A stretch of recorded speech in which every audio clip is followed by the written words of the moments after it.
Terima kasih Yesus. Haleluya. Glory bagimu Tuhan. Engkau baik. Engkau teramat baik.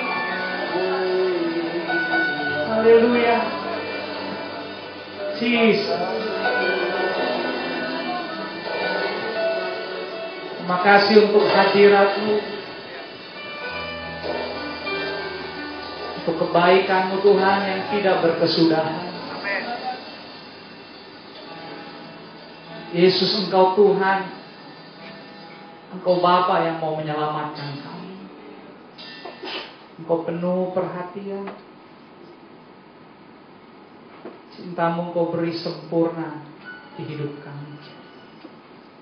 Izinkanlah malam ini kami berdiri dengan hormat dan rasa syukur untuk hari yang baru, untuk bulan yang baru, dan kami mau berkata puji Tuhan karena kami ada di hadirat di mezbah kudus-Mu malam ini.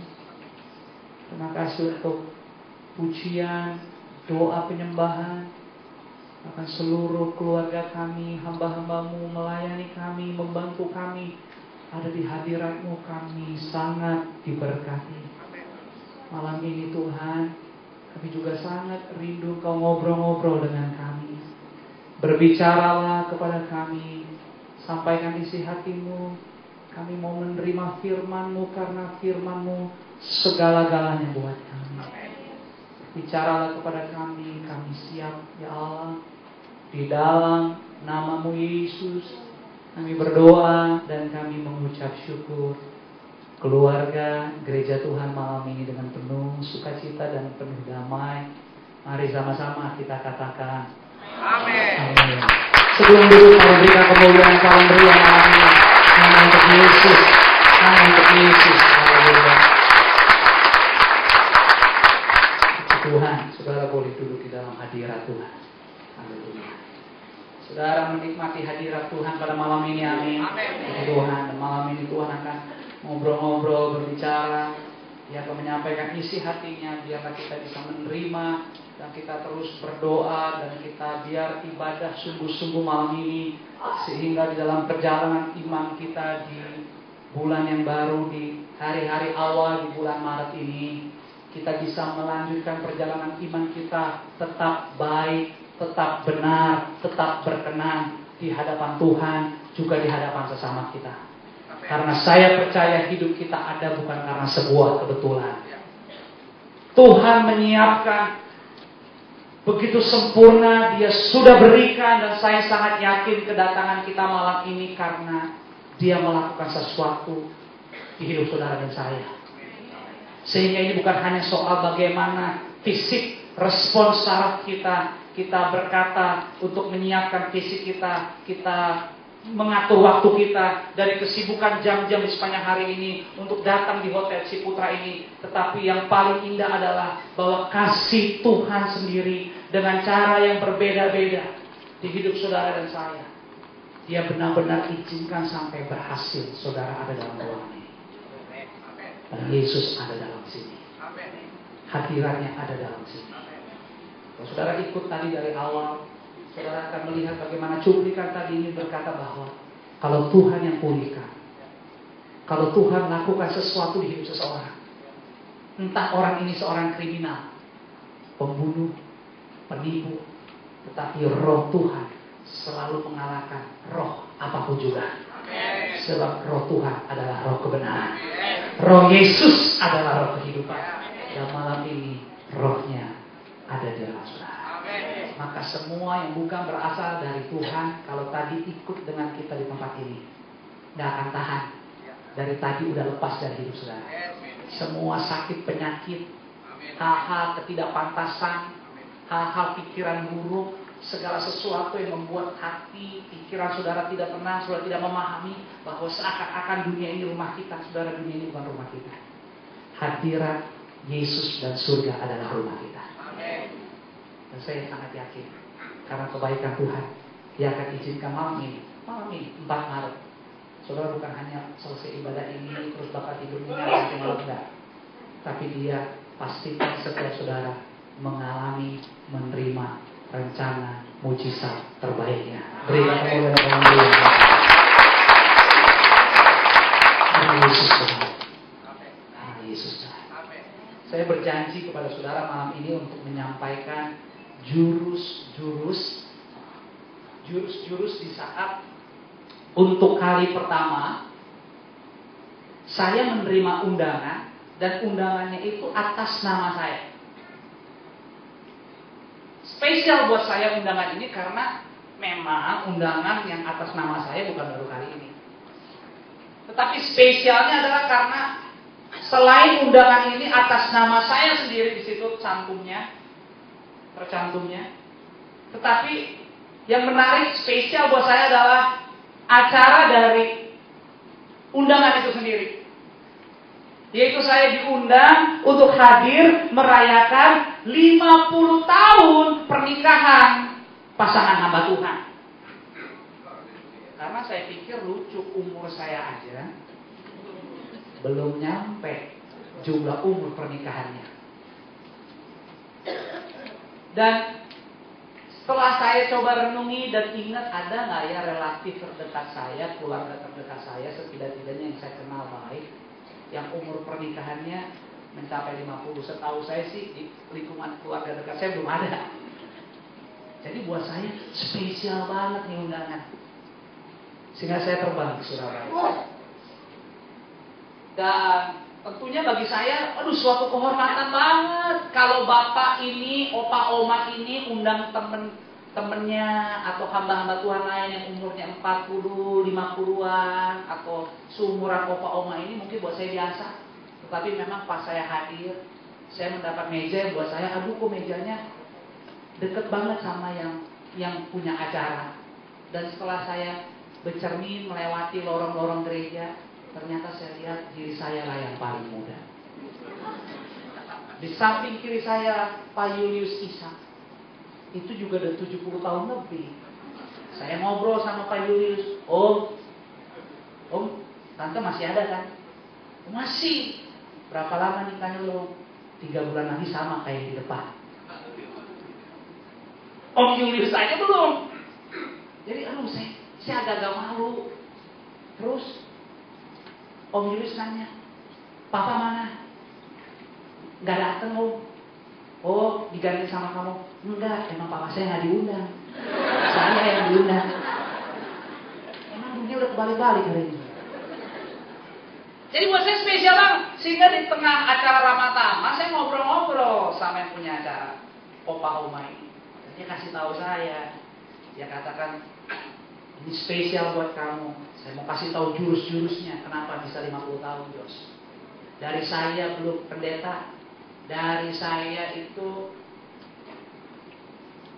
sangat miskin, kerja di pinggir jalan dari tahun 60-an sampai 70-an, sampai diberkati, sampai memiliki ladang pelayanan Tuhan percayakan, sampai ada masa turunnya, ada masa naiknya, ada turun lagi, naik lagi. Jurus ini bukan hanya untuk pernikahan, tapi untuk seluruh kehidupan kamu bersama Yesus selama-lamanya. Jadi saya bersemangat banget, dan ternyata Om ini berhasil membuat hati saya merenungi perkataannya, sehingga saya balik ke hotel, saya menyiapkan apa yang perlu saya siapkan. Bahkan sampai tadi malam di tempat tidur, saya ingat banget jam 2 pagi setelah saya ngobrol-ngobrol sama ayah saya masih diingatkan apa yang harus saya perlu sampaikan. Saya catat lagi di handphone saya, di notes itu. Saudara yang saya kasih di dalam Tuhan, undangan yang saya terima adalah kenangan yang baik di hidup saya. Apakah saudara tahu bahwa tidak ada yang lebih untuk bisa Tuhan tersenyum melihat hidup saudara selain sepanjang bulan Maret, hari-hari yang saudara lalui penuh kenangan yang baik di dalam Tuhan? Katakan sama-sama, kenangan. Kenangan itu namanya memori. Tahukah saudara bahwa yang namanya memori punya nilai? Sekarang segala sesuatu pasti ada memorinya. iPod, alat pendengar lagu, Kecil banget, enteng. Cuma beberapa gram. Tapi harganya bisa beda-beda. Tahu nggak kenapa beda-beda? Tergantung besar memorinya. Memori punya nilai. Kenangan selalu memberi nilai. Dan Om ini memberi saya jurus, dan saya janji sama saudara disampaikan hari ini. Dan jurus itu adalah terambil dari Yohanes pasal 2 ayat 1 sampai 11.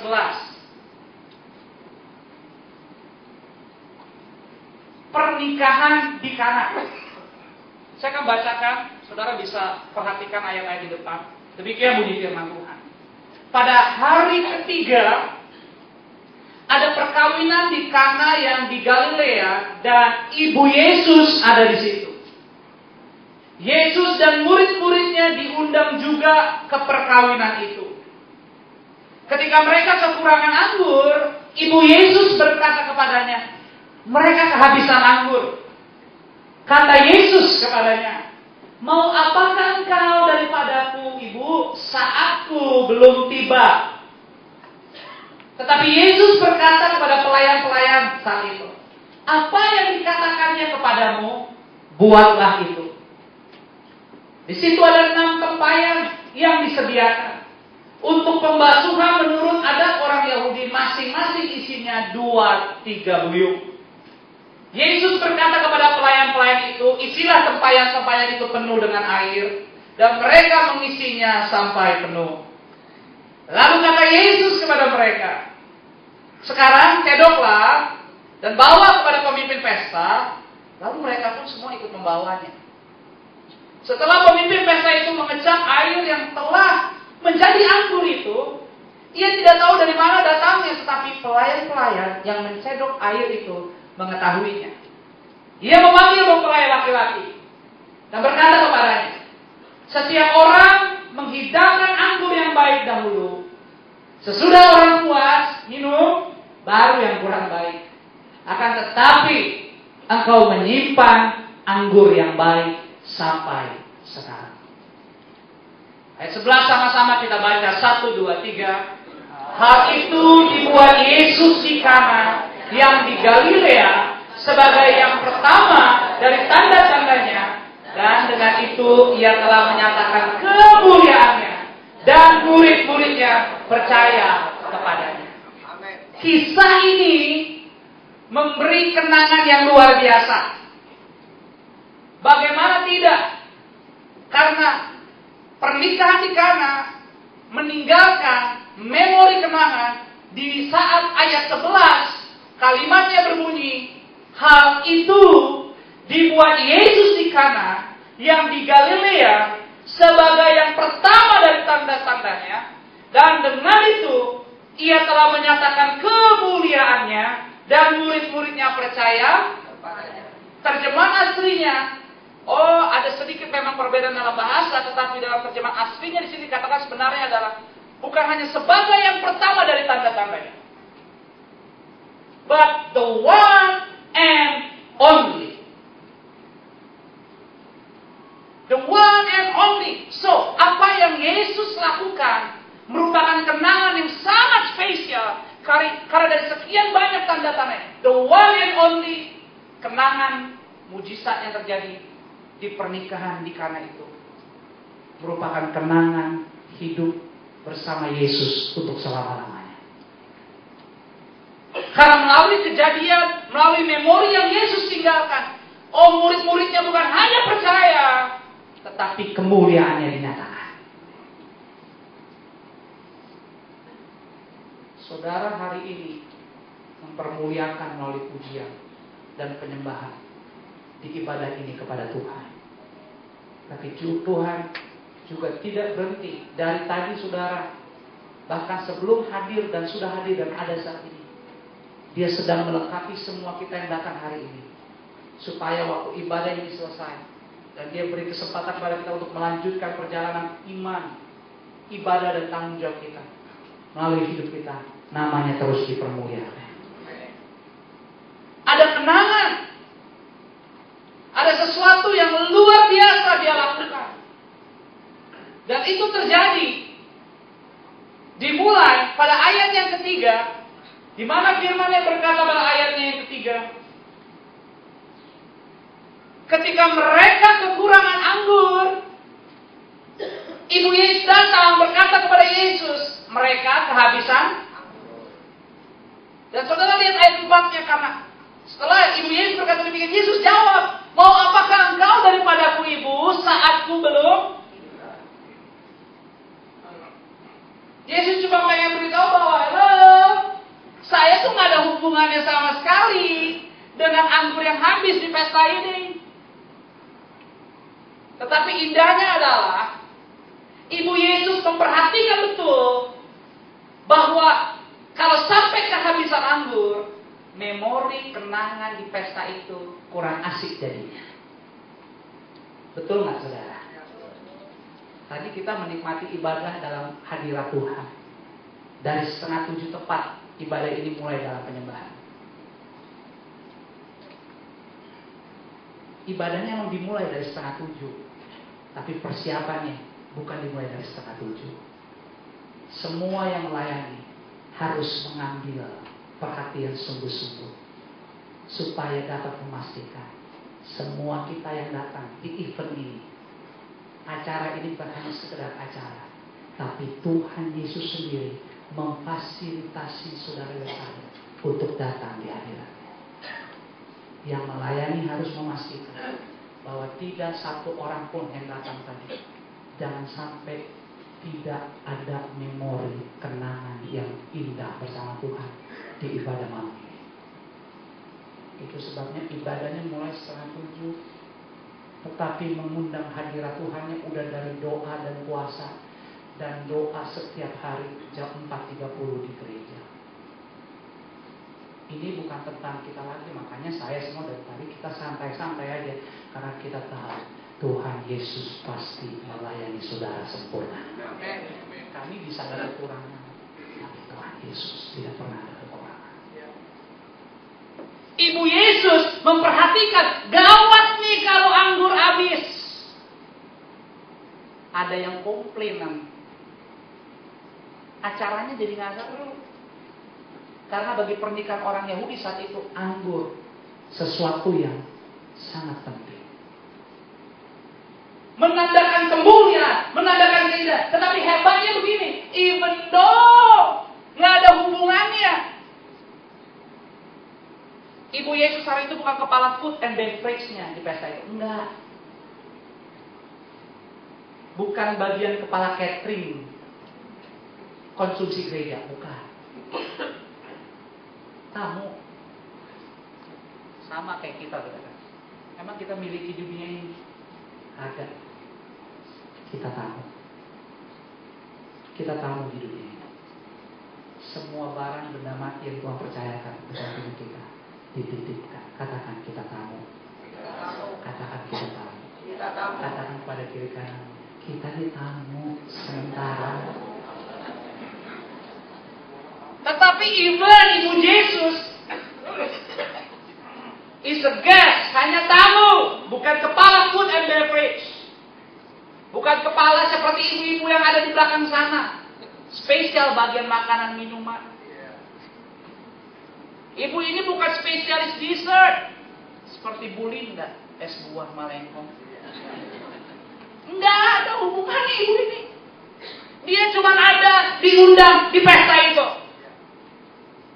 Tetapi hebatnya ibu ini tahu bahwa, hello, my son is the one and only miracle tercatat di buku Guinness Book Record. Melahirkan tanpa hubungan intim, alias benar-benar benihnya dari Roh Kudus. Dia udah tahu banget dari jauh, dari awal. Anaknya namanya Yesus. Spesial. Sebabnya dia nggak pakai A, B, C lagi. Begitu dia tahu ada kekurangan, dia bilang, Yesus! Anggur kurang, bos. Ibu Yesus memandang Yesus bukan hanya sebagai anak, tetapi she believe, she convinced herself, dia yakinkan diri dia bahwa anaknya ini walaupun masih muda dahsyat banget, karena keluar dari rahimnya oleh karena buah Roh Kudus. Itu sebab dia katakan anggur habis. Yesus berkata, aduh, saya ini belum tiba waktunya. Tapi ibunya tetap percaya banget. Itu sebabnya dia nggak balas omongan Yesus. Dia cuma berbalik, dia bilang, dengerin, apapun yang anak saya ngomong, lakuin aja, jangan dilawan. Sudah tahu kenapa? Karena dia tahu anaknya adalah Tuhan. Anaknya adalah Immanuel. Anaknya adalah Mesias. Dia percaya. Saya katakan, kalau saudara hari ini mau terus hidup di dalam memori kenangan yang indah bersama Yesus, bulan ini saudara akan mengalami BOB. Katakan BOB. Bukan BAD. BOB.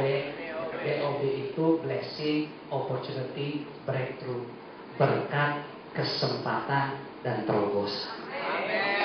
Berilah kemuliaan yang paling mulia. Sebabnya dia yakin banget, walaupun Yesus berkata, ibu, nadanya agak enak loh Yesus ngomongnya saat itu. Tetapi dia nggak peduli, dia cuma bilang pokoknya kalau apa aja anak saya ngomong lakuin aja, dia nggak salah. Singkat cerita, Yesus melakukan sesuatu, mujizat terjadi. Bukankah Yesus berkata, saya datang bukan untuk dilayani, saya datang untuk melayani. Maukah saudara sepanjang bulan Maret ini memahami bahwa hidup kita bukan tentang egoistis kita, bukan tentang self-centered kita, bukan soal tentang teriakan, kepuasan, hal-hal yang kita rindukan terjadi. Tapi sadarkah bahwa bulan Maret ini bicara tentang teriakan, cry out to God, bahwa biar kehendakmu yang jadi Tuhan, biar waktumu yang jadi. Punyakah saudara kepedulian seperti Yesus dan ibunya? Punyakah saudara hati yang selalu datang kepada Tuhan untuk berseru dan minta tolong? Saudara, kenapa? The one and only miracle yang terjadi sebagai tanda-tanda yang penting, ada pernikahan di Kana.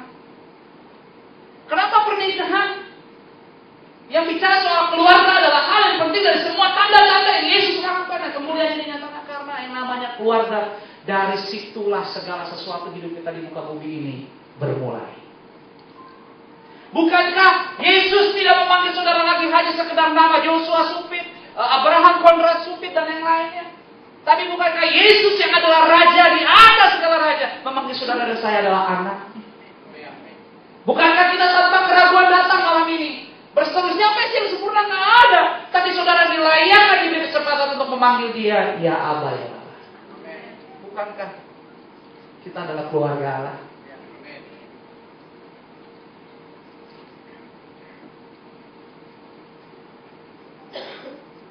Kata opah ini jurusnya adalah just be the keeper of the Jesus first miracle.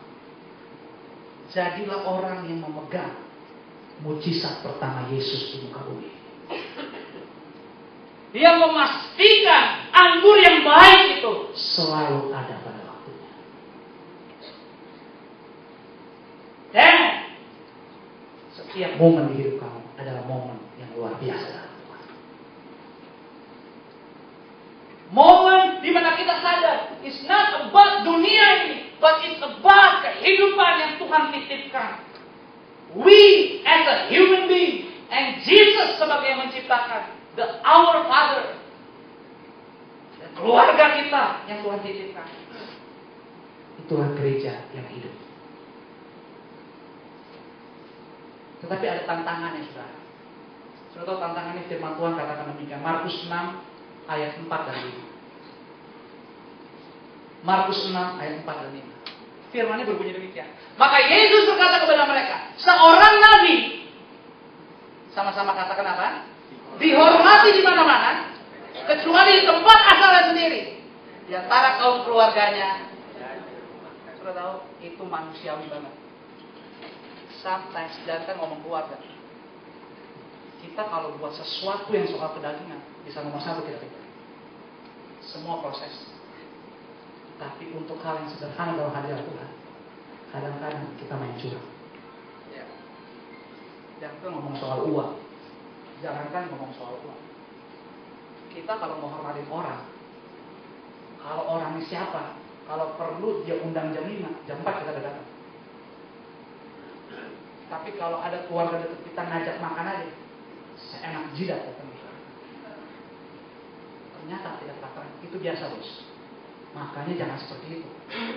jadilah orang yang memegang mujizat pertama yang Yesus lakukan. Maka saudara tidak akan berkekurangan. Saudara tidak akan berhasil di luar sana. Kalau saudara tidak punya kehidupan intim keluarga, di mana mujizat terjadi di pernikahan di sana, di mana saudara selalu siap sedia mengizinkan hidup ini untuk melakukan sesuatu, bahasa Alkitabnya pikul salib. 1 Petrus 2 ayat yang ke-17 bunyinya demikian. 1 Petrus 2 ayat yang ke-17 bunyinya demikian. Hormatilah semua orang, kasihilah saudara-saudaramu, takutlah akan Allah. Hormatilah. Hormat punya nilai. Ibu Yesus bukan kepala cateringnya, tetapi dia sangat menghormati yang namanya kenangan adalah di dalam pernikahan. Bahwa saat itu anggur adalah sesuatu yang penting untuk kenangan yang baik dalam sebuah pernikahan pasangan di masa Yahudi saat itu. Saya menghargai banget yang namanya Bapak Abraham Samad, Ketua KPK. Tapi saya menghormati banget yang namanya Bapak Abraham Konrad Sutio. Karena Bapak saya. Saudara tahu, menghargai sama menghormati dua hal yang berbeda. Menghargai sifatnya pasif, menghormati sifatnya aktif. Saya sih menghargai banget yang namanya Abraham Samad, tapi cuma sebatas itu aja.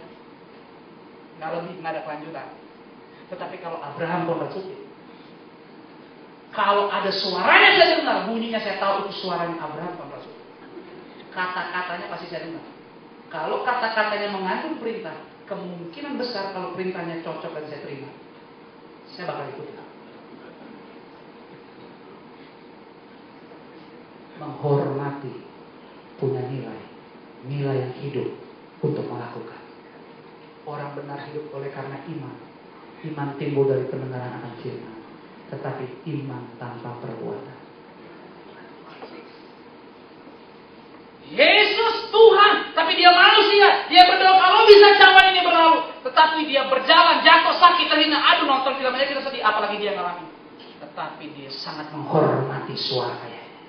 Jalan terus sampai bukit, mati di sana, dan dia lakukan sampai selesai. Karena dia menghormati. Kita datang malam ini, karena kita bukan menghargai. Kita memberi hormat kepada Tuhan adalah ayah, raja di atas segala raja. Lemah, pernah berdosa, punya kekurangan, tapi kita kalahkan semua. Karena kita tahu dia sumber kehidupan. Dialah sebagaimana Ibu Yesus datang, anggur ini habis. Dialah sumber segala-galanya. Itulah kenapa Amsal 3 ayat 9 dan 10. Amsal pasal yang ketiga ayat yang 9 dan 10 berkata demikian. Sama-sama kita baca 1, 2, 3. Muliakanlah Tuhan dengan hartamu, dengan hasil pertama dari segala penghasilanmu. Maka lubung-lubungmu akan diisi penuh sampai berlimpah-limpah. Dan menjaga pemerahanmu akan meluap dengan air buah anggur. Yang setuju katakan amin. Inilah cara di mana kita memastikan ini bukan soal tentang kedagingan lagi. Ini bukan soal tentang teriakan yang kita mau. Kerja keras, kata kita kerja keras, usaha kita tabung untuk mengambil barang. Ternyata barang ini hanya sementara. Barang ini nggak selama-lamanya. Tapi kita belajar bagaimana memprioritaskan diri. Even sampai pikul salib mungkin nggak enak, tapi saudara tahu yang saudara lakukan memuliakan Tuhan. Maka saudara jangan kaget, hal-hal yang lain yang Tuhan percayakan di bumi ini, saudara, makmur, damai, sejahtera, bersukacita dalam pertobatan yang benar. Nama Tuhan dimuliakan dan melalui hidup saudara ada banyak orang mengenal Yesus sebagai Tuhan dan Juru Selamat. Berikan kemuliaan. Baik, Mazmur 42 ayat yang keempat. Dan ini juga teriakan kita, semangat kita untuk memastikan kita ada dalam keluarga, ada dalam pernikahan bersama dengan Yesus, mempelai pria. Ayat 1 ayat 5 aja. Sama-sama kita baca 1, 2, 3. Inilah yang hendak kuingat sementara jiwaku gundah gulana. Bagaimana aku berjalan maju dalam kepadatan manusia, mendahului mereka melangkah ke rumah Allah dengan suara sorak-sorai dan nyanyian syukur dalam keramaian saudara dalam keadaan gundah gulana. Some of us di sini mungkin kita sedang gundah gulana. Kita mungkin sedang sedih. Kita mungkin disappointed, kecewa. Mungkin di antara kita ada yang sedang marah. Mungkin di antara saudara datang ke sini, mungkin awalnya bukan bicara lagi tentang ucapan syukur, tapi tentang bagaimana nih saudara punya niat balas dendam, diredam. Mungkin ke gereja, dendamnya hilang. Mungkin saudara lagi coba sekarang. Alkitab berkata, dalam kepadatan manusia, sesek, nggak ada yang lebih baik hari-hari. Tetapi aku berjalan mendahului mereka ke rumah Allah dengan suara sorak-sorai, nyanyian syukur dalam keramaian orang-orang. Bukankah ini seperti hidup kita pada malam ini? Kita datang di tengah-tengah hujan, hujannya udah dari siang. Datang enggak? Datang enggak? Saudara bisa punya banyak buat alasan untuk nggak datang. Tetapi wanita pendahan 12 tahun bilang begini, saya sih nggak tahu siapa Yesus. Dengar-dengar sih Yesus hebat. Asal ku jamah saja jubahnya, aku kasih semua. Yesusnya belum ada. Dia baru tahu Yesus ada di kota situ, tapi dia belum tahu. Dia belum datang. Dia convince herself kalau saja bakal saya pegang di jubahnya, bakal sembuh saya. Di tengah-tengah keramaian orang, dia tetap melangkahkan kakinya untuk maju. Orang banyak banget. Sampai Yesus bertanya, siapa yang mau megang jubah saya? Murid-muridnya berkata, aduh, masa nanya sih lagi dasar, mana kita tahu? Saudara jangan main-main. Kalau hati sudah melekat kepada kenangan yang benar, bahwa semua berasal dari Tuhan, baru ngomong saja, setiap kebenaran akan datang. Dalam kepadatan manusia, Ibu Mutia ini berjalan ke tengah-tengah. Lalu belok kiri, dan duduk dengan baik. Tepat sekali. Saudara, dalam kepadatan manusia. Kenapa terlambat? You miss my preaching, my sermon. But no worries, nanti beli rekamannya. Tapi yang penting datang. Dalam kesibukan, dalam kepadatan. Sudah tahu, hanya Yesus sumber bahagia. Siapa yang menjamah jubahku? Asal ku jamah saja jubahnya, saudara, wanita ini.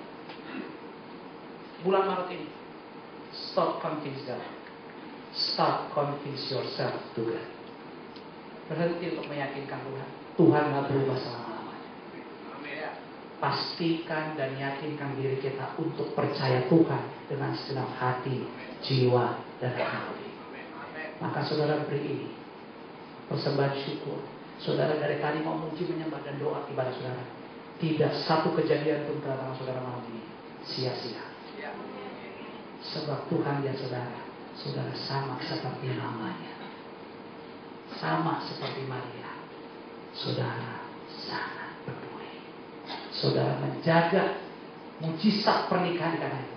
Karena saudara tahu Yesus adalah keluarga sejati saudara. Katakan kepada kiri kananmu, sama seperti namanya Yesus. Naramu yang menghidupi kami. Rohmu yang tidak padam yang menghidupi kami. Makanya detik demi detik kalau kami bernafas, kami berkata, puji Tuhan Yesus. Tidak ada yang lebih indah selain malam ini. Sebelum kami melanjutkan ibadah ini, kami mau berkata, Tuhan, hidup kami, seluruh keluarga kami adalah kepunyaan-Mu Tuhan. Tidak kepunyaan siapa-siapa. Dunia ini bukan rumah kami hanya sementara Tuhan. Engkau yang punya hidup kami, keluarga kami sepenuhnya. Sebabnya kami berdoa malam ini sungguh-sungguh dalam ibadah syukur bulan Maret ini. Tuhan, apa yang Kau mau lakukan di hidup kami, tolong tetap terus lakukan. Karena kami tahu firman-Mu terbuka buat kami. Firman-Mu adalah cahaya, firman-Mu adalah terang. Oh, menerangi pelita buat kami. Itu sebabnya kami tahu dalam firman-Mu kami tidak tersesat. Firman-Mu adalah jalan kebenaran dan hidup. Firman-Mu adalah Engkau Yesus sendiri. Puji Tuhan Yesus, puji Tuhan Yesus, dan puji Tuhan Yesus.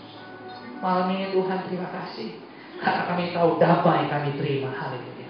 Sukacita, sejahtera, kebahagiaan kami terima. Sebab kami tahu malam ini Tuhan, Engkau mencurahkan kembali perjalanan yang Kau titipkan di hidup kami. Dengan setiap kuasa, maka kami terima setiap berkat-berkat dari tempat yang mati, setiap berkat-berkat surga di hidup kami malam ini. Dalam nama Yesus kami terima. Haleluya. Maka hidup kami dipulihkan. Maka keluarga kami dalam nama Yesus dipulihkan. Mungkin kami belum jumpa dengan keluarga kami malam ini. Kami mungkin datang juga dengan keluarga atau sendirian. Tapi dalam nama Yesus, dari ujung rambut sampai ujung kaki kami dipenuhi dengan hadirat kuasa Tuhan. Maka kami bukan hidup menjadi manusia lama lagi, tapi kami menjadi manusia surgawi.